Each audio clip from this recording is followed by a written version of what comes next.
অবশেষে আদালতে রুডিকে হাজির করেই রুডিকে দিয়েই সমস্ত সত্যি স্বীকার করালো দীপা। হ্যাঁ বন্ধুরা, এমনটাই দেখতে পাবো আমরা অনুরাগের ছোঁয়া ধারাবাহিকের আগামী পর্বগুলোতে। কৃষ্ণকে নির্দোষ প্রমাণ করতেই যখন দীপা আদালতে হাজির হয় পেন ড্রাইভ নিয়ে, তখনই কুন্তলা ঘাবড়ে যায়। মনে মনে বলে যে সেনগুপ্ত পরিবারকে বাঁচাতে দীপা সেনগুপ্ত এবার চলেই এলো, তার মেয়ের জামাইকে বাঁচাতে।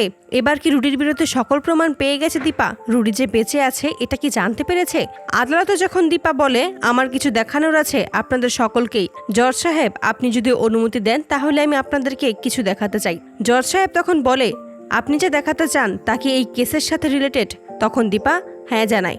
আর তখন জজ সাহেব দীপাকে অনুমতি দেয়। তখনই দীপা সিসিটিভি ফুটেজ মনিটরের মাধ্যমে সকলকেই দেখায়, যার দ্বারা সেখানে স্পষ্ট দেখতে পায় যে কৃষ্ণর মতোই রুডি সেজে সোনার কাছে গিয়েছিল এবং সোনার সাথে নোংরামি করার চেষ্টা করেছে, যার দ্বারা দীপা এটা প্রমাণ করে দেয় যে কৃষ্ণ আসলে নির্দোষ।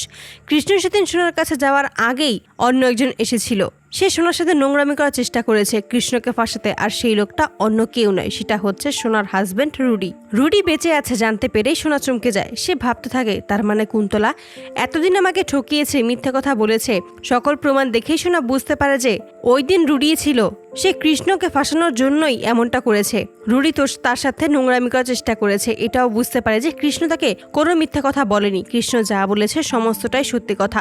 কৃষ্ণ তাকে সত্যি বোনের নজরেই দেখে। তার মানে রুডি আমাদের দুজনের ফোন হ্যাক করেছিল আর দুজনকেই টেক্সট করেছিল ওইখানে আসার জন্য, যেন ফাঁসাতে পারে কৃষ্ণকে।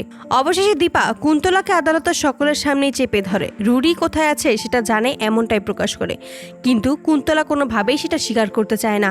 অবশেষে সকলের জোরাজুরিতে, জজ সাহেবের জোরাজুরিতে কুন্তলা বাধ্য হয় সত্যি কথা বলতে। তখনই রুডি কোথায় আছে সেই ঠিকানা বলে দেয় এবং দীপা সেখানে যায় এবং সেখানে গিয়ে রুডিকে হাতে নাতে ধরে এবং রুডিকে হাতে নাতে ধরেই টানতে টানতে আদালতে হাজির করে এবং সেখানে এসেই রুডিকে দিয়ে সমস্ত সত্যি স্বীকার করায়। তো বন্ধুরা, তোমরা এটাই তো চাও যেন এভাবেই আদালতে রুডিকে হাজির করেই রুডিকে দিয়েই যেন সকল সত্যি স্বীকার করায় দীপা? কমেন্টে জানাও। আর নিয়মিত আপডেট পেতে আমাদের চ্যানেলটি এক্ষুনি সাবস্ক্রাইব করে পাশে থাকো। ধন্যবাদ।